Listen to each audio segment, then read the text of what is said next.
Oi, gente, tudo bem? Então, hoje nós vamos ter a primeira live sobre o livro Romanceiro da Inconfidência, de Cecília Meirelles, com o professor Ari, e eu vou só esperar ele entrar pra gente começar.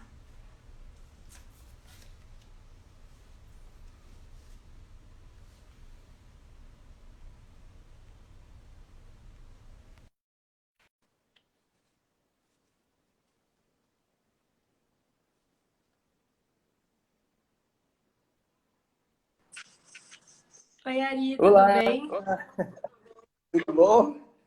Ai, tudo Deixa eu bem, que colocar bom que mais para deu trás assim. certo. Que bom que deu certo, né? Pelo Instagram eu acho que as coisas vão funcionar melhor, porque naquela conexão que a gente estava vendo não deu muito certo, né? Então, Ari, se você quiser se apresentar rapidinho antes da gente começar.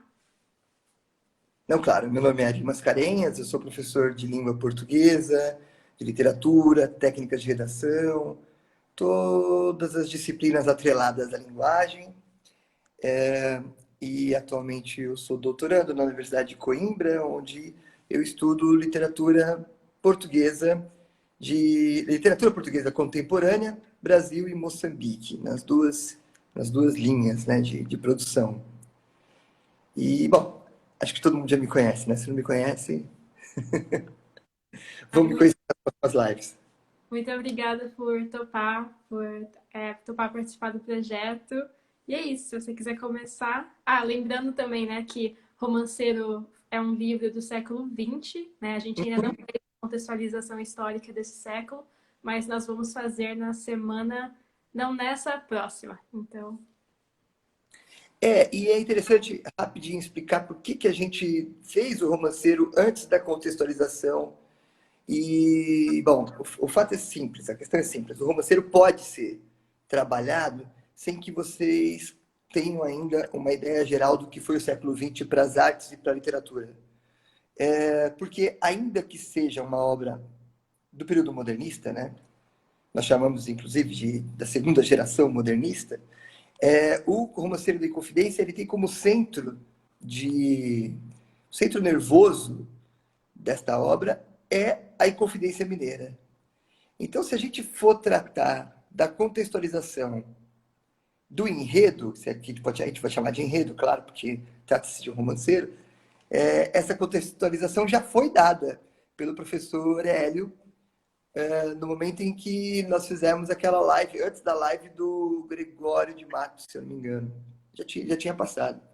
O que nos falta, e isso o professor Hélio trará na semana que vem, é um contexto histórico da produção. Porque como projeto, como produção literária, a gente precisa entender o que estava acontecendo ali. Mas isso é muito simples. Eu vou fazer algumas pinceladas só para a gente entrar no romanceiro da Inconfidência. Vocês sabem que o modernismo ele é a escola literária ou ele é a manifestação literária das vanguardas europeias, né? Quer dizer, une-se no modernismo todos aqueles movimentos de vanguarda que vieram desde o final do século XIX e vão aí até o final do século XX. Tem gente que acha que as vanguardas acabaram com o modernismo, mas não, elas decorrem o século XX inteiro. O surrealismo, por exemplo, vai até a década de 70, década de 80. E essas vanguardas, elas propunham diversas renovações artísticas. Dentre as renovações que elas propunham, elas sugeriam uma revisitação, um novo olhar sobre aquilo que nós já conhecíamos ou estava consolidado, né? E quando nós falamos de algo que nós conhecemos ou daquilo que nós achamos que está consolidado, quase sempre é algo que nós já vimos, né? E esse algo que nós já vimos quase sempre faz parte da nossa história. Portanto, se a proposta das vanguardas era fazer um novo olhar sobre o já visto, o já reconhecido, o que nós vamos ver no modernismo é uma busca incessante pela revisitação histórica, por olhar a história e tentar recontá-la. E aí, inclusive, dando protagonismo a quem não era protagonista, né? Claro que os românticos já fizeram isso lá com o romance histórico, mas agora o protagonismo, ele agora não se trata mais de pessoas importantes que ficaram fora da história ou pessoas que tiveram uma participação relevante num determinado momento histórico. Não, não. É uma revisitação dos seres humanos. E vocês vão perceber isso no Romanceiro da Inconfidência quando a gente for falar do Tiradentes, né? E aí ele fala, mas peraí, mas o Tiradentes é né, é um nome histórico, é um herói histórico. Mas não esse Tiradentes da Cecília Meirelles, esse é um outro Tiradentes, né? Assim como também é um outro Tomás Antônio Gonzaga, é um outro Cláudio Manuel da Costa. Mas a gente vai chegar lá. O que a Cecília tá... Fala, pode falar, Mila, fica à vontade para então, isso que você fala responde bem a pergunta do porquê que a Cecília escolhe a Inconfidência Mineira, né? Porque ela nasce, né, em 1901, então ela já nasceu no século XX e ela vai revisitar um acontecimento histórico lá no final do século XVIII, né? E aí eu tenho uma pergunta, por que ela escolhe justo a Inconfidência Mineira? Porque ela nasce no Rio, né? Então, assim, não é nada ali da região que ela mora. Essa é uma ótima pergunta, minha, ótima pergunta. Eu vou até anotar aqui, que essa foi boa, hein? Essa é aquela para a gente colocar para os alunos, para os vestibulantes, sempre que formos falar de romanceiro. Bom, porque nessa busca por revisitar a história, né, que já era comum entre os modernistas, a Cecília Meirelles ela vai repensar a história da fundação do que hoje nós entendemos por Brasil, né? E essa fundação, alguns poderiam dizer, vai lá então para a Carta de Pero Vaz de Caminha, né? O descobrimento do Brasil. Não, mas ali não se fundou o Brasil, ali se descobriu o Brasil, ali se achou o Brasil, mas não fundou o Brasil que nós conhecemos. Então por que você não vai para 1822 e reconta a história da independência? Porque do ponto de vista da Cecília Meirelles, e ela tem razão, a independência não se dá ali. A independência não acontece em 1822. A independência é uma série de fatores, é uma sequência de fatores que vai transcorrer desde o século XVIII. E, claro, né, o movimento de independência, né, mais conhecido e frustrado, né, e mais bárbaro da nossa história é o movimento da Conjuração Mineira. E, para além disso, ela escolhe também esse período histórico porque é o período histórico que vai gerar a única bandeira que nós temos que fala de liberdade. Todas as outras bandeiras da nossa federação, porque nós somos uma federação, nenhuma delas fala de liberdade. A única que fala é a bandeira mineira. Porque é ali que se implantou, né? Ali que se jogou a semente da ideia do liberalismo, da ideia da liberdade a partir do liberalismo, com o Marquês de Pombal. Eu vou retomar, já vai falar dele daqui a pouquinho. Mas basicamente é isso, Mila. Ela vai buscar a raiz. Ela vai falar, somos independentes, viramos uma nação, mas como isso tudo começou? Quando que o brasiliano, né? Quando que o brasileiro começou a se incomodar com a coroa?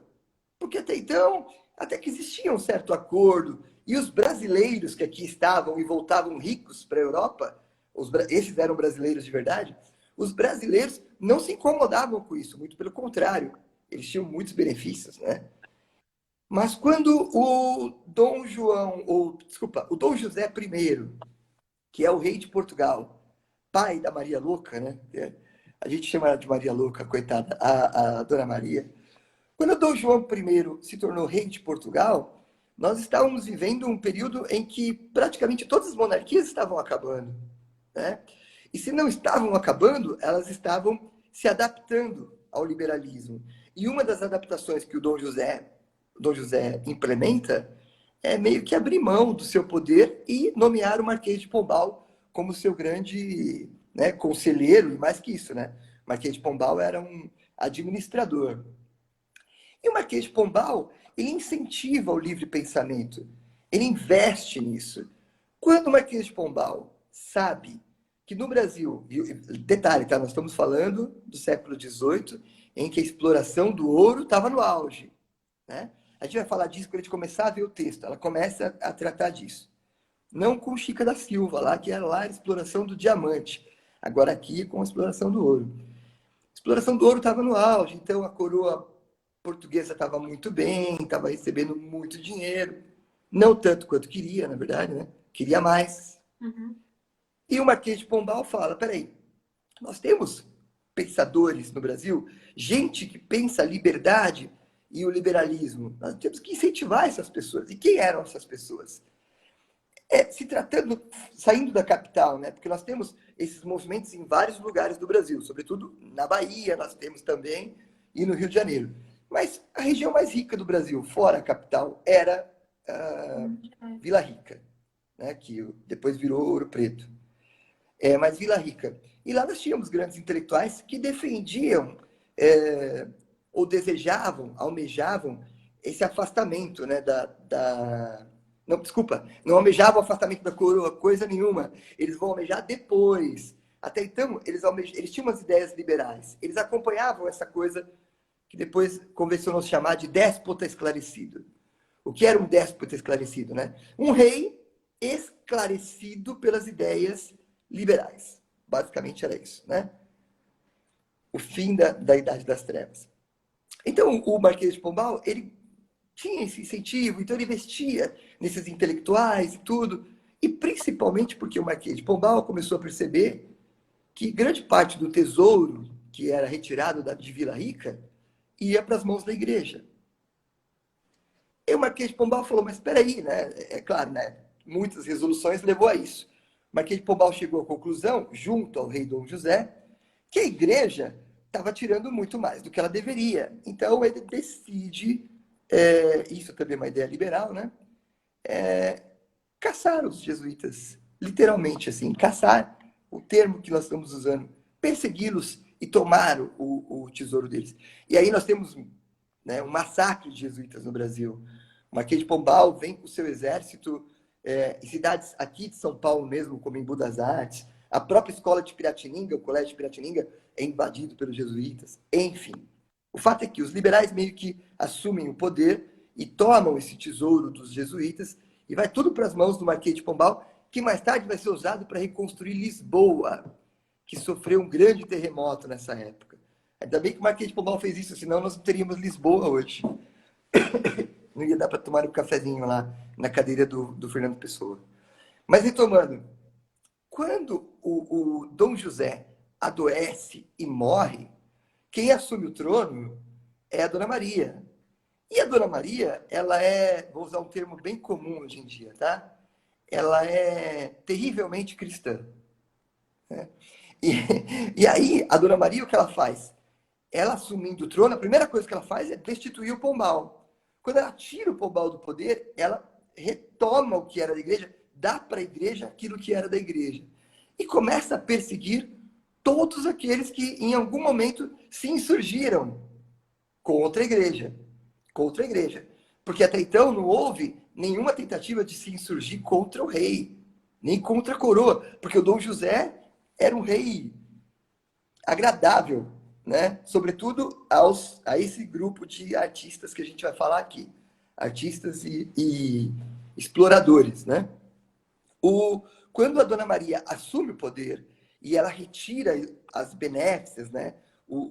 Aumenta a carga de impostos para esses intelectuais, e vamos reforçar, não são apenas intelectuais, mas são donos de terras e são donos de minas, é gente rica, não tem pobre aqui nessa história. Todos eles são muito bem de vida, muito bem estruturados. Inclusive o próprio Tiradentes. Não tem nada de pobre no Tiradentes. Alguns dizem que ele morreu porque ele era o mais pobre do grupo. Não tinha nada de pobre, não. Depois eu até aconselho vocês, existe um livro chamado A Fortuna dos Inconfidentes. Quem tiver curiosidade, é muito interessante, porque é um livro que estuda, analisa a herança que os Inconfidentes deixaram e o levantamento do que foi confiscado deles, né? Enfim, é um livro interessante. Quando a Dona Maria, então, decide confiscar os bens dos Inconfidentes e, principalmente, aumentar a carga de impostos, ela começa a criar o quê? Uma inquietação, uma vontade de romper com a coroa. E aí os Inconfidentes, que já estavam imbuídos deste pensamento liberal, falam, agora é a hora. Agora é a hora da gente romper com a coroa. Não faz sentido mais continuar servindo a Portugal. A França não serve mais, quer dizer, a França, né? Em 1789, que é quando ocorre a Conjuração Mineira, é justamente o ano que acontece a Revolução Francesa. Então, eles estão em diálogo constante com esses movimentos liberais da Europa, tentando aplicá-los aqui. Só que não é bem assim que funciona, né? A gente sabe que, né, os inconfidentes, os conjuradores não tinham sequer uma armada, né, para poder chamar de sua e enfrentar o exército português. Enfim, mas isso tudo foi uma contextualização histórica que eu estava buscando aqui, Miguel, para responder a sua pergunta. Tudo isso vai culminar lá na frente, em 1822, numa das maiores fantasias que existe na nossa história, que é um cara em cima do cavalo levantando uma espada e falando independência ou morte, né? Aquela papagaiada que a gente sabe que não é bem assim, mas é todo um grande processo que vai chegar até lá. E a Cecília Meirelles opta para mostrar como se dá o berço da nossa democracia, o berço pública. Só que a república só vai se configurar depois da independência, evidentemente, né? Mas a gente nunca pode esquecer que a república, ela é a sociedade ideal para o pensamento liberal. Então, todos os liberais, lá no começo do século XIX, almejavam a república, né? Então, eles tinham a república como um mundo perfeito. Então, de onde vem isso? A Cecília Meirelles vai buscar. Ela vem resgatar isso. Mas tem uma outra questão que é importante. A Cecília Meirelles, ela desenvolve os primeiros versos do Romanceiro da Inconfidência caminhando pelas ruas de Ouro Preto. E isso a gente observa no prólogo. A gente vai olhar o prólogo daqui a pouquinho. Eu quero mostrar como que ela invoca. Ela invoca a história. Então, ela não está contando a história a partir dos anais da história. Não está contando a história a partir dos registros históricos. Ela está contando a história a partir da experiência que ela tem com aquelas ruas, com aquelas vielas, com aquelas ruínas, por vezes, do que foi a história desses homens que um dia ousaram enfrentar a coroa. Mais ou menos. Isso bate muito com as características que a Cecília Meirelles tinha com a escrita dela, né? De ser alguma coisa mais folclórica, mais mística, né? Totalmente, totalmente. E tem tudo a ver com o termo romanceiro. Então, vamos começar pelo termo romanceiro. Romanceiro de Inconfidência. Só lembrando que esse livro foi escrito ele foi concluído em 1951, se eu não me engano. Foi publicado em 53, 1953. Foi publicado em 53. Então, nós estávamos aí no que as pessoas convencionaram chamar já de terceiro movimento modernista. Mas a Cecília, ela rompe com tudo isso e ela atende a todos os movimentos. Por que eu digo isso? Porque se você olhar, ela é revolucionária, como no primeiro movimento modernista. Ela é regionalista, como no segundo movimento modernista. E ela é de uma introspecção absurda, como no terceiro movimento modernista. Todos os personagens que vão surgir nessa história são personagens que têm uma certa introdução a partir daquilo que ela entende dessas personagens. E ela vai mostrar também um pouco dessa história como se com uma espécie de eu lírico em terceira pessoa que mergulha nessas personagens, que revela o que o Cláudio Manuel da Costa sentiu momentos antes de cometer o suicídio, se de fato foi um suicídio.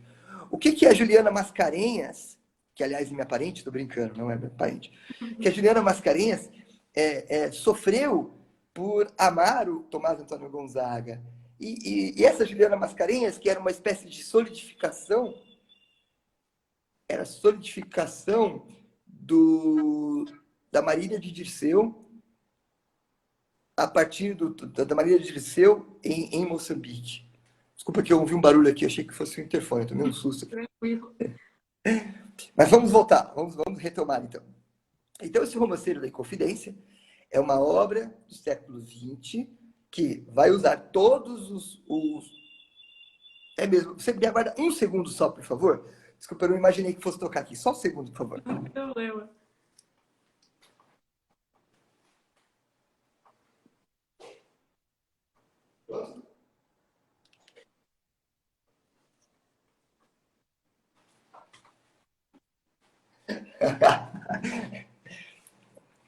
Essa vai para as pegadinhas. Eu abandonei a live para atender o interfone.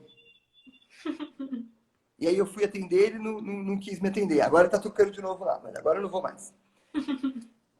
Então ela volta para esse século XIX já com essa bagagem, ou seja, com a bagagem de uma história que já foi contada. Então agora eu vou recontar essa história. O Oswald de Andrade já tinha feito isso. Se você observar lá, ele tem alguns poemas que fazem o recorte da carta de Pero Vaz de Caminha, como as Meninas da Gara e tal. Enfim, vamos entrar nisso não. Vamos começar no romanceiro. Primeira palavra, romanceiro. Qual que é a importância do termo romanceiro?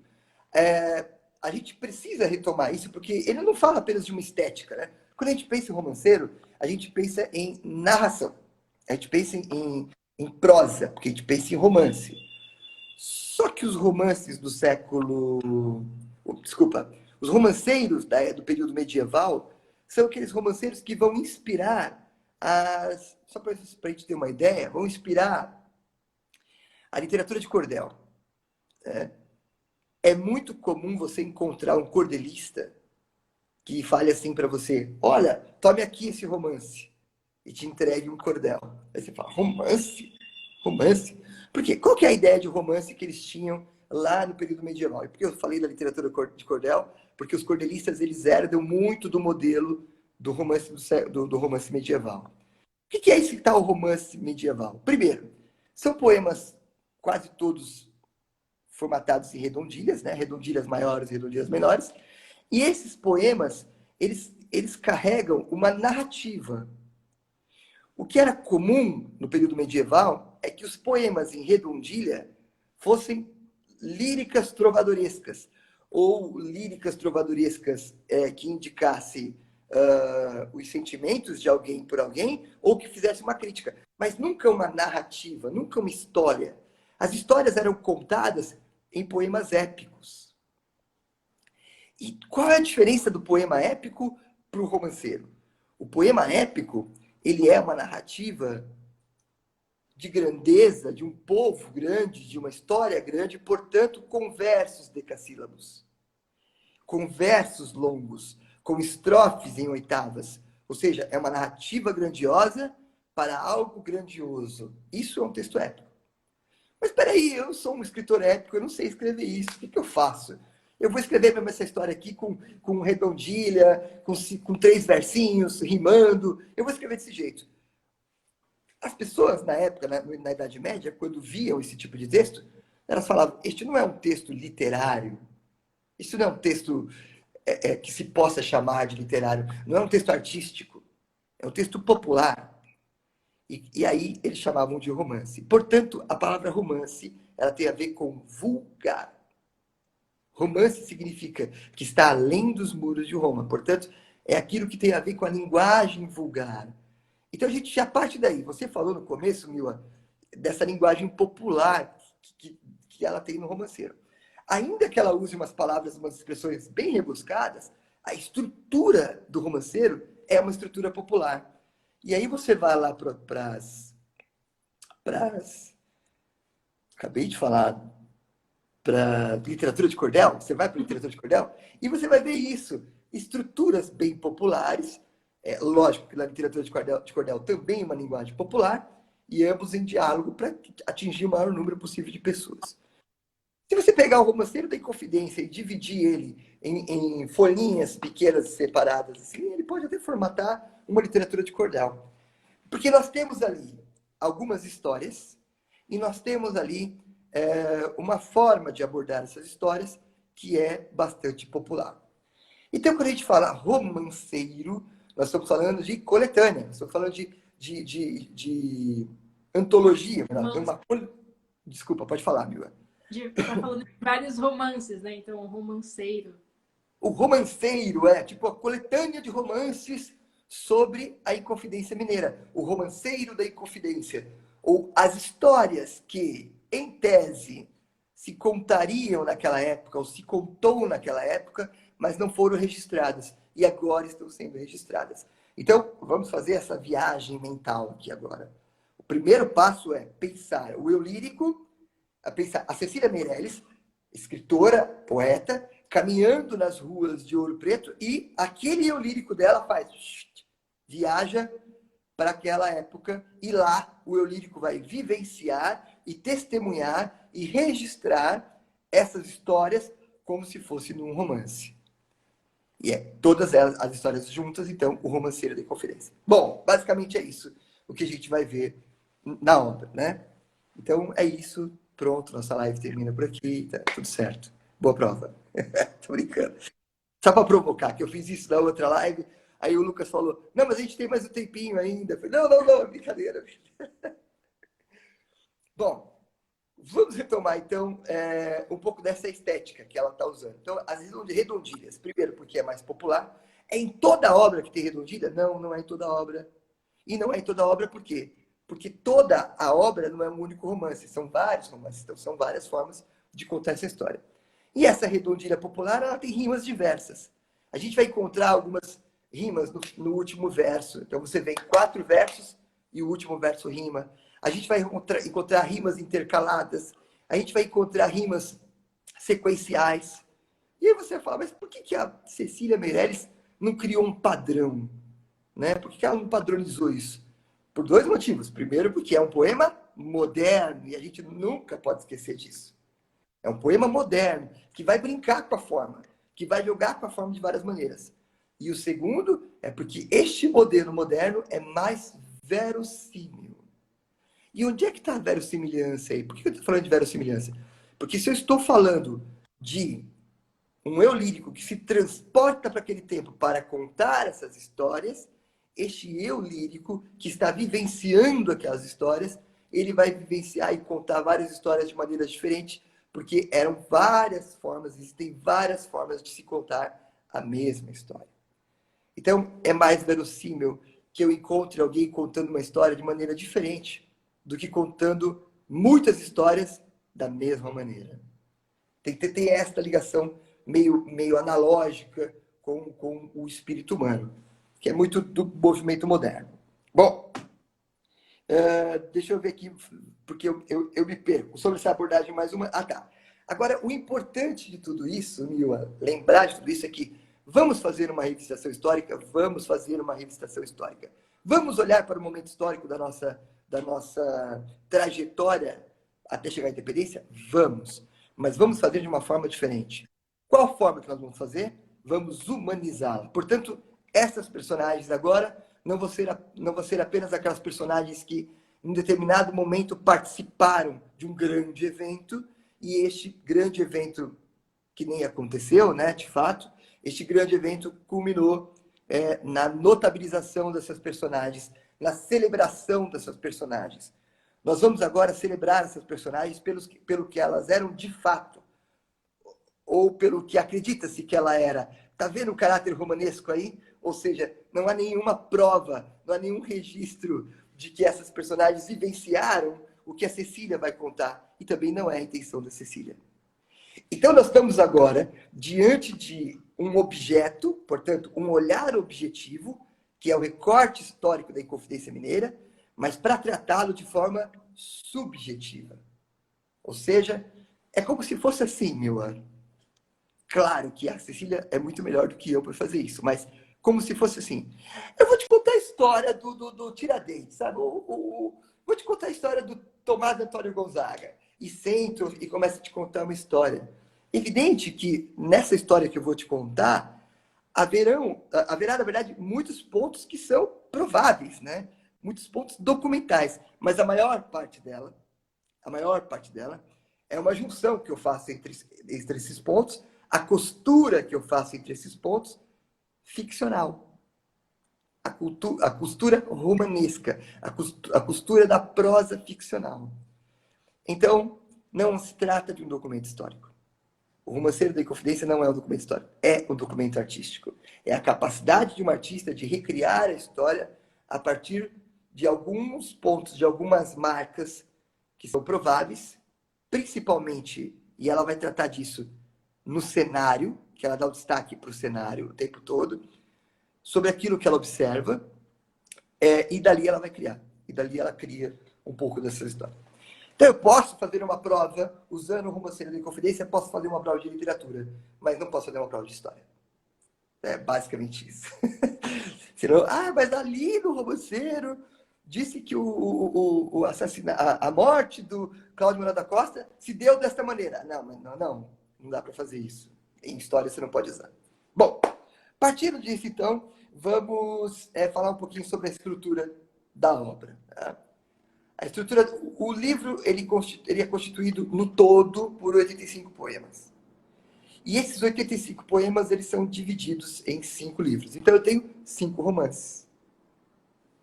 Mas eu tenho mais que 85 poemas quando eu começo a observar o livro no todo. Por quê? Porque eu vejo que cada um desses romances tem uma espécie de introdução, tem um cenário, tem alguns poemas que servem para iniciar o leitor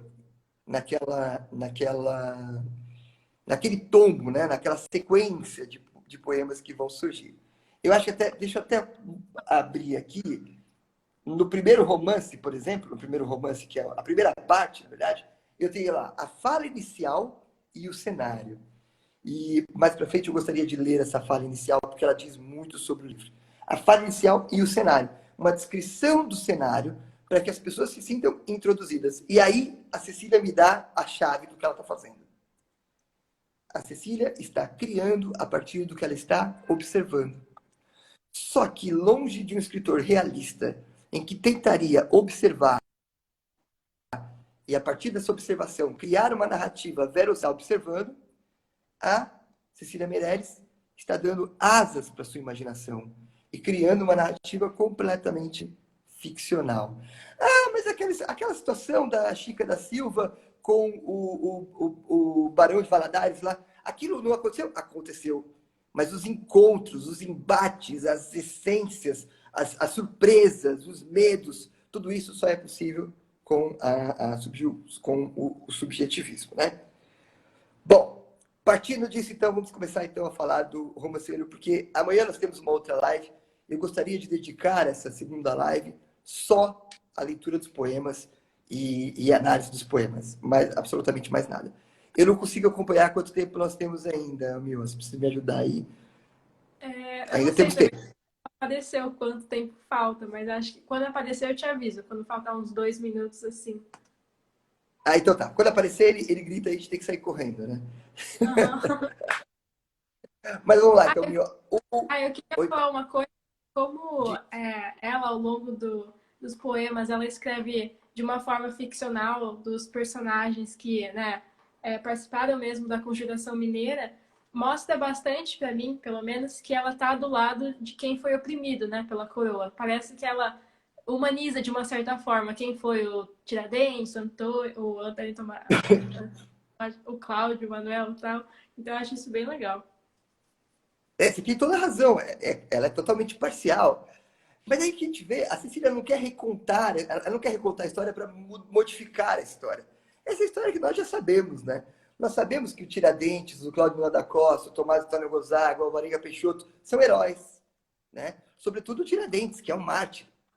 O Tiradentes é um mártir da nossa independência. Ele é mais importante do que o próprio descobrimento do Brasil para o nosso coletivo. Pensa comigo, dia 21 de abril é feriado.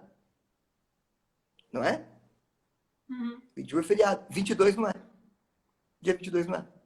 Quer dizer, a gente dá mais atenção para o Tiradentes do que para o descobrimento do Brasil. E ela tem razão nisso, né? Não desconstrói. O que você falou vai nessa linha. Ela vai humanizar mais esses personagens que ela vai depois criar... Depois ela vai escrever um romance só para eles, que é o 5º romance, que é o romance em que ela vai celebrá-los. E nesse romance da celebração, ela vai realmente massacrar os opositores, né? Eu adoro esse romance porque ela começa mostrando a morte da rainha. Bom, enfim, a gente vai chegar lá. Esse romance é maravilhoso, a gente vai falar dele. Mas ela vai criando, então, esse ambiente em que você, de fato, vai olhando o lado mais humano e vai heroicizando. inclusive humanizando mais o Tomás Antônio Gonzaga, que para muitos era tratado como um louco, como né, um alucinado, por conta da história dele com a Marília. É uma coisa meio bizarra. Mas vamos lá. Você falou dos personagens. Antes de falar da estrutura, eu queria falar dos destaques que ela vai dar. Né? Claro que ela dá destaque para o Tiradentes, ela tem um capítulo só para o Tiradentes, praticamente para o Tiradentes e para o Cláudio Varela da Costa. Depois ela tem um capítulo para o Tomás Antônio Gonzaga, que vai resgatar o momento de exílio dele, os sofrimentos do Cláudio Varela da Costa. Depois ela tem um capítulo para mostrar o desfecho dessa história e resgatar os heróis. Mas nesse interim, quando ela começa a resgatar, ela começa a introduzir a história, ela traz alguns nomes que não são comuns, né, numa poesia épica. Eu vou te dizer que nomes são esses que não são comuns numa poesia épica. Lembrando que nós estamos falando de um épico, mas ela trata como se fosse um épico, tá? Porque vai contar a história do nascimento de uma nação. Mas você pega, por exemplo, lá no primeiro livro, O Sapateiro de Capanema. O Sapateiro de Capanema.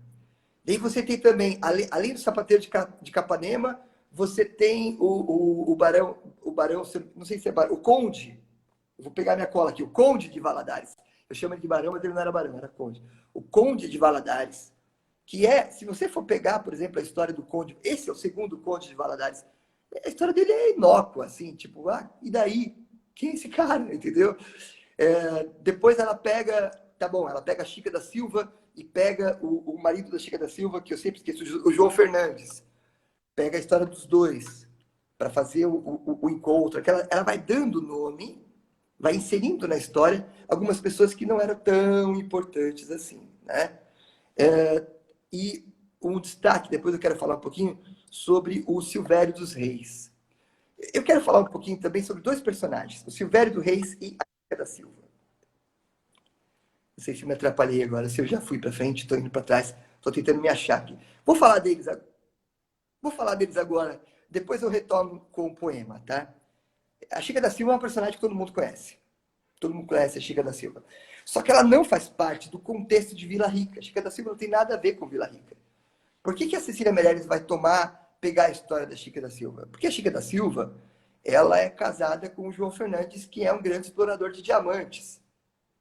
Naquela região mais norte da Diamantina, ali, né? Chama de Chapada Diamantina, a região de exploração de diamantes. E aí vai despertar lá o interesse e a ganância desse conde de Valadares, que depois as suas terras passaram a ser denominadas como Governador Valadares, que até hoje existe lá em Minas Gerais. Mas o que acontece com a Chica da Silva é que o fato dela ascender socialmente, ela ascende socialmente, porque ela sofre um golpe de sorte, vamos dizer assim, né? Quando o João Fernandes chega naquela região e a conhece, ele se apaixona por ela e decide fazer aquilo que ninguém fazia naquela época, assumi-la como esposa. E ela passa, então, a viver na Casa Grande, tem 13 filhos, e a Chica da Silva é vista, né? Ela é reconhecida na sociedade mineira, não pelo dinheiro que ela tem. Não é o dinheiro que ela tem que faz ela ser reconhecida. A Cecília fala bem disso. O que faz a Chica ser reconhecida são as atitudes dela. Ela age como uma senhora branca. Ela age como se ela não fosse negra, escrava e vinda das origens que ela veio. Ou seja, ela é considerada uma das pessoas mais cruéis daquela região com os escravos. Ela não tem nenhuma piedade com os escravos. Ela consegue... não existe nenhum registro de que a Chica da Silva tenha abolido alguma escravidão na fazenda dela, com exceção de algumas mucamas que eram muito próximas dela. Mas essas mucamas também têm outras histórias. Existem alguns casos de que a Chica da Silva vendeu alguma dessas mucamas, né? Vendeu a liberdade também delas. Enfim, o que eu quero dizer é que a Chica da Silva, ela não é aquilo que a novela Chica da Silva quer vender como a heroína, porque a história da Chica da Silva se tornou uma espécie de história da... Eu vou errar agora a personagem da Disney, tá? Mas eu acho que é a história da Rapunzel. Rapunzel não. Cinderela. É a Cinderela que era pobre e virou princesa, não é isso? Aham. É a Cinderela. A Chica da Silva, as pessoas querem vender ela como a Cinderela brasileira. A que era miserável, que era escrava e virou a princesa, né? Mas no fundo, não é. E a Cecília vai mostrar esse lado. Ela não vai mostrar a Chica da Silva como um monstro, mas ela vai mostrar que a Chica da Silva não era essa senhora defensora da lei, da igualdade e dos direitos. Muito pelo contrário, ela está sempre muito do lado do marido dela, que era um homem muito interessado em enriquecer e enriquecer cada vez mais. Era ganancioso e era explorador, né? E teve 13 filhos com a Chica da Silva, né? 13 filhos. E ele explorava à vontade e era um grande negociador. É isso, um grande negociante. Então, era um personagem que desconstrói um pouco essa imagem do negro herói. E tem um outro personagem que a Cecília usa para desconstruir essa imagem, que é o Silvério dos Reis. Eu acho que ele está lá, eu acho que é no primeiro ou no segundo romance. Não, desculpa, é no terceiro romance, quando começam os problemas, né? Começam a ser entregues os Inconfidentes. Silvério dos Reis é uma personagem também negra, né? É um senhor negro que entrega todo mundo, que denuncia todo mundo. Eu anotei aqui, eu tinha esquecido. Ele é muito próximo ao Visconde de Barbacena, né? Muito próximo. Na verdade, ele serviu ao Visconde de Barbacena durante muitos anos. E aí ele acaba contando para o Visconde de Barbacena quem são as pessoas que estão estão armando um golpe contra o rei. E essa conjuração ela acontece em estágios, tá? O Mila, que é importante. Dá a impressão que é uma coisa que acontece do dia para a noite, mas não, são estágios. Né? Primeiro nega-se o pagamento de impostos. Depois tenta-se negociar a redução dos impostos. Depois nega-se... Depois a gente vai falar do Padre Rolim. O Padre Rolim é muito importante. Depois nega-se a reserva de produção para a coroa portuguesa. Começa a se negociar com os britânicos de forma marginal. Começa-se a desenvolver o tráfico de ouro e diamante. Então, é gradual.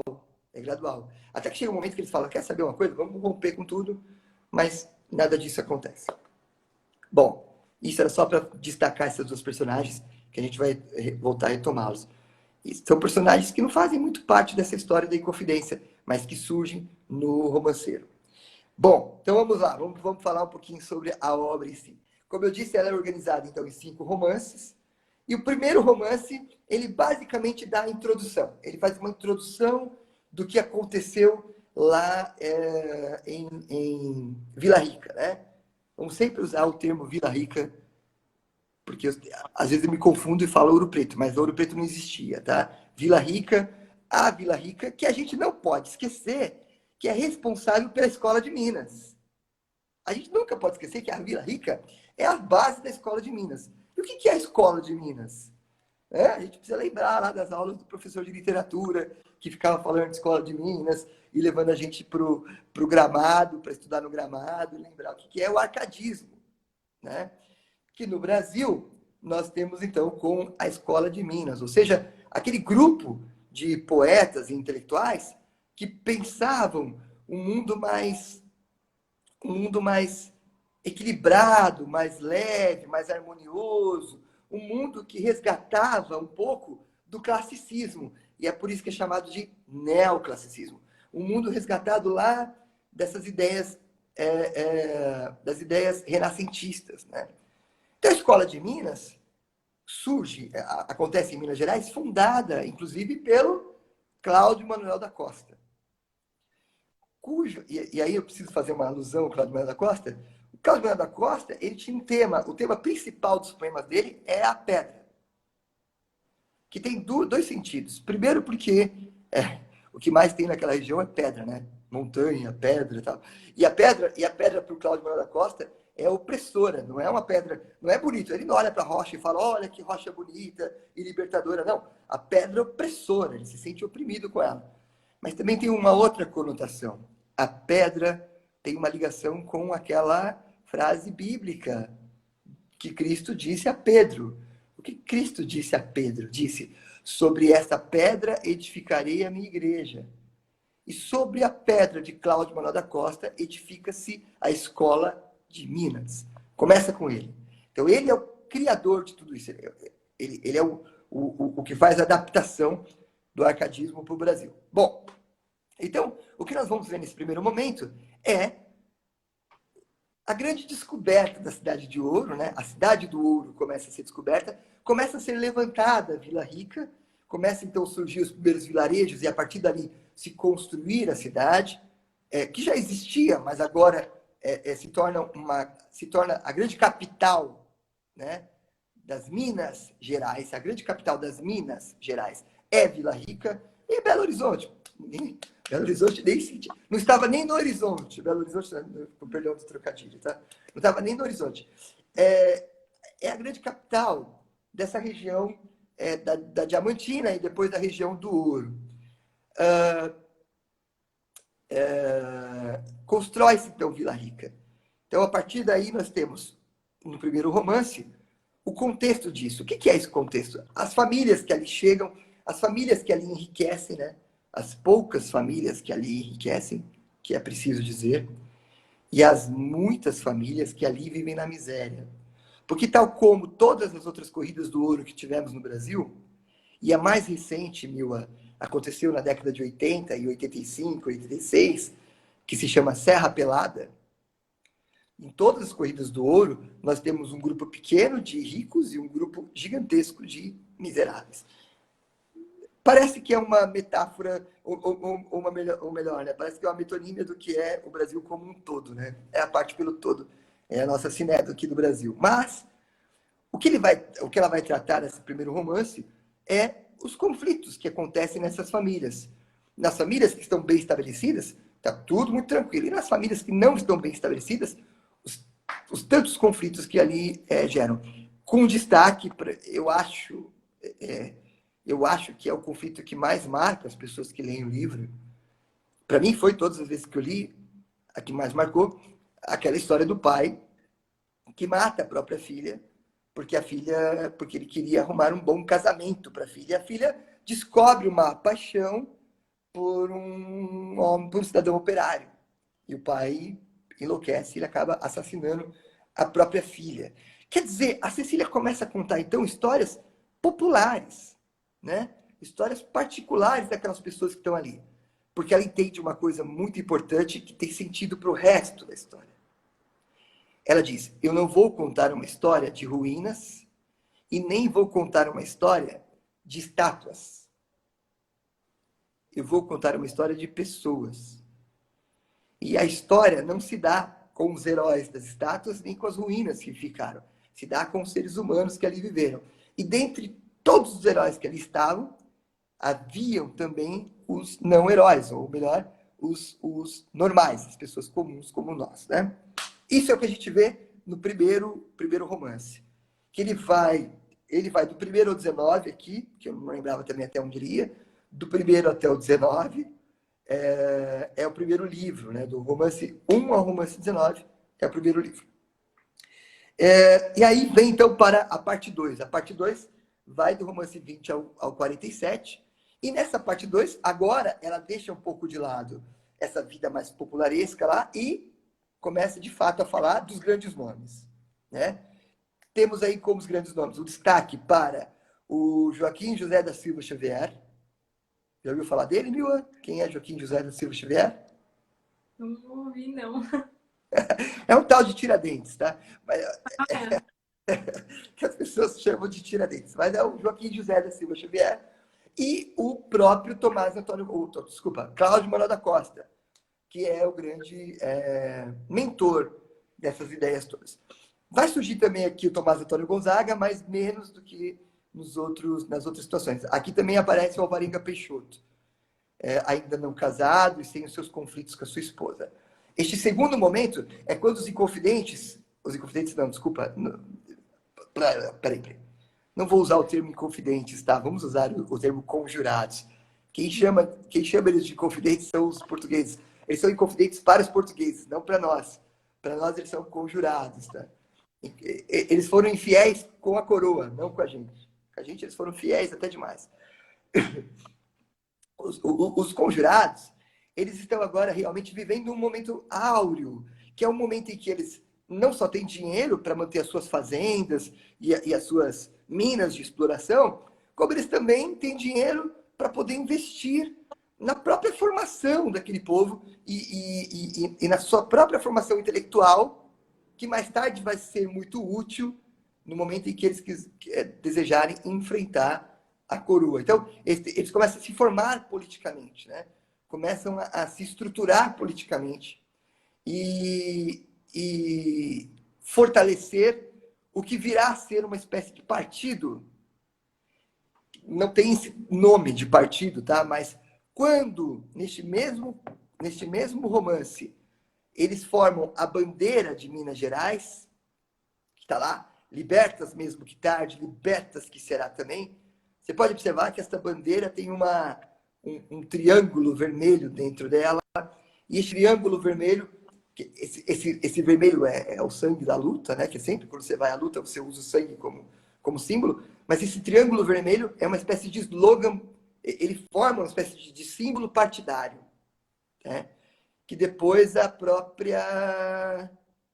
o próprio Estado de Minas Gerais vai assumir ele como símbolo do Estado. E bastante justo esse símbolo. Bom, neste momento que surge, a gente vai falar um pouquinho mais da bandeira quando estiver lendo os romances. Depois tem a parte 3, que vai lá do 48 até o 64.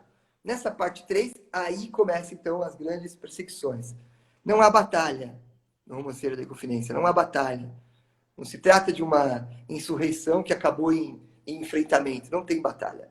Tem massacre, tem perseguição, tem tortura, ou seja, o que a gente observa nesse momento, nesses quase 20 romances da terceira parte, é como se dá essa perseguição aos conjuradores, mas principalmente como se dá, como eu vou falar isso, como que o castigo é desproporcional. Como o castigo para os conjuradores, o cérebro dos conjuradores, os mais intelectualizados, os mais próximos da coroa, os mais amigos, né, da igreja, inclusive, como que o castigo para eles é mais brando e o castigo para os menos, né, é mais terrível. As pessoas acham que só o Tiradentes que morreu, não foi só ele. Foram muitos que morreram. Foram muitos que foram presos e torturados e morreram na prisão. Não foi só o Tiradentes que foi